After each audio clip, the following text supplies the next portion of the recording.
আসসালামু আলাইকুম ওয়া রাহমাতুল্লাহি ওয়া বারাকাতুহু। আজকে বাবার কথা বড়ই মনে পড়ছে। বাবা সব সময় বলতেন যে আমার দুনিয়াতে অ্যাসেট হলো আমার 3টা সন্তান। আমার বাবার এক টুকরো জমি আছে, সারা জীবন চাকরি করেছে ক্যান্টনমেন্টে। রিটায়ার্ডের পরে একটা বাড়ি করেছে আমাদের মাথা গোঁজার ঠাই। তো এছাড়া বাবার অন্য কোনো অ্যাসেট নাই। বাবা সবসময় বলতেন যে আমার অন্যান্য ভাইরা গোষ্ঠীর মধ্যে যারা আছে সকলের চাইতে সবচাইতে বড় অ্যাসেটটাই আমার আছে। আমার একজন ছেলে আলেম, আমার বড় ছেলে সুশিক্ষায় শিক্ষিত, ছোট ভাইটি সুশিক্ষার দ্বার প্রান্তে। আমার বাবা একথাই বলতেন যে আমার আর কোনো সম্পদের প্রয়োজন নাই। আজকে আমি বুঝতে শিখেছি, আমিও বাবা হয়েছি। আমার কাছেও মনে হচ্ছে সন্তানরা যদি মানুষের মতো মানুষ হয়, এর চাইতে বড় পাওয়া, এর চাইতে বড় অ্যাসেট দুনিয়াতে আর কিছু হয় না। আমার বাবা বলতেন সব সময় যে শিক্ষা মানুষকে অনন্য উচ্চতায় নিয়ে যেতে পারে, যা অন্য কিছু কোনোভাবেই নিতে পারে না।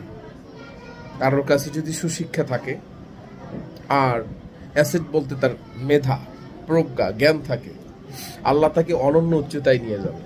মায়ের পেট থেকে কিন্তু আমরা কেউ কিচ্ছু নিয়ে আসি না, সকলেই খালি হাতে আসি, আবার খালি হাতেই চলে যাই। এই দুনিয়াতে যা কিছু অর্জন করি, ভালো মন্দ সব দুনিয়াতেই আমরা অর্জন করি। যদি ভালো কিছু অর্জন করি সেটা আখেরাতে পাওয়া যায়, ফির দুনিয়া ওয়াল আখিরা। আর খারাপ কিছু করলে সেটা যে আখেরাতে পাওয়া যায় না তা না, সেটাও আখেরাতে পাওয়া যায়, কিন্তু সেটা কবরের আযাব এবং জাহান্নামের কারণ হয়ে দাঁড়ায়।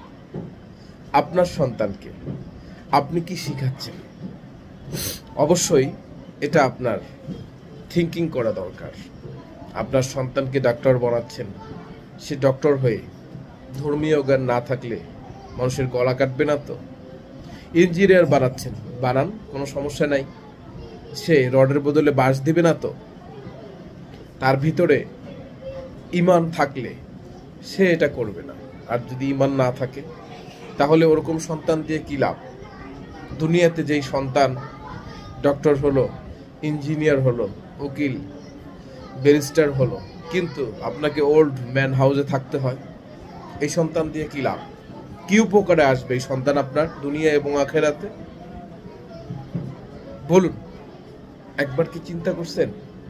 একটু চিন্তা করছেন যে সন্তানের কারণে সারা জীবন বাবা মা সুখ ত্যাগ যত আছে সব সন্তানের পিছনে করে, ভালোভাবে একটু খায় না, ভালো কাপড় চোপড় পরে না, সন্তানের জন্য ঝুঁকিয়ে রাখে, লেখাপড়ার কাজে লাগবে, চিকিৎসার কাজে লাগবে, হাইলি এডুকেটেড হওয়ার জন্য টাকা জমিয়ে রাখছেন। কিন্তু সে সন্তান যদি সন্তান না হয়ে শয়তানের পথে যায়, শয়তান হয়, তাহলে সেই সন্তানের দ্বারায় দুনিয়া এবং আখেরাত ধ্বংস।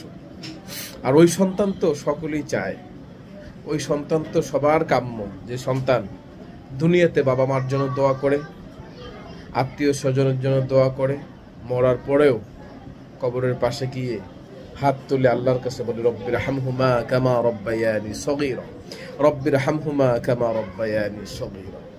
আমি আমার দাদা দাদি নানা নানি সকলের জানাজা পড়িয়েছি, এই হাতে মাটি দিয়েছি। আমার বাবা বলে এর চাইতে বড় পাও আমার কাছে আর কিছু নাই, আর কোনো অ্যাসেট আমার প্রয়োজন নাই।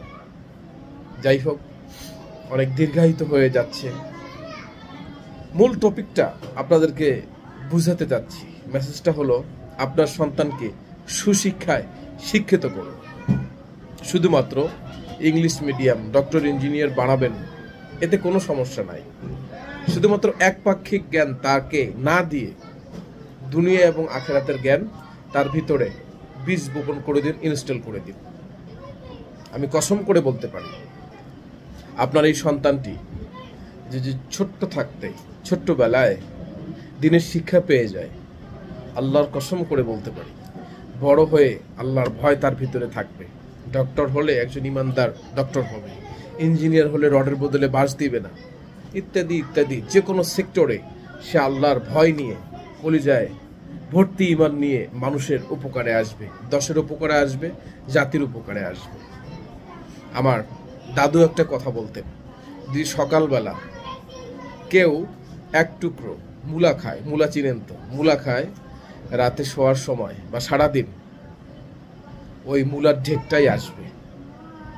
আপনি এক্স্যাক্টলি বাচ্চাটাকে ছোটবেলায় যে শিক্ষাটা দিবেন, কাঁচায় না নোয়ালে বাস, পাকলে করে ঠাস ঠাস, বড় হলে তার মেধায়, তার মেমোরিতে ওটাই ইনস্টল হয়ে থাকবে। আল্লাহ পাক রব্বুল আলামিন সকলকেই বোঝার তৌফিক দান করুন। আর হ্যাঁ, অবশ্যই আপনাদের সকলের দাওয়াত রইল আমাদের ক্যাম্পাসটা ঘুরে যাওয়ার জন্য। অবশ্যই একবার এসে ঘুরে যাবেন। আসুফা ইংলিশ মিডিয়াম মাদ্রাসা, আশুলিয়া, সাভার, ঢাকা, পলাশবাড়িতে এই ক্যাম্পাস আপনারা সকলেই দেখে যাবেন। সকলের কাছে দোয়া এবং ভালোবাসা চেয়ে সকলের সুস্বাস্থ্য কামনা করে আজকের এই ভিডিওটি শেষ করছি। আল্লাহ পাক রব্বুল আলামিন সকলকেই ভালো রাখুন। হাসবুনাল্লাহু নি'মাল ওয়াকিল, নি'মাল মাওলা ওয়া নি'মান নাসির। আসসালামু আলাইকুম ওয়া রাহমাতুল্লাহি ওয়া বারাকাতুহু।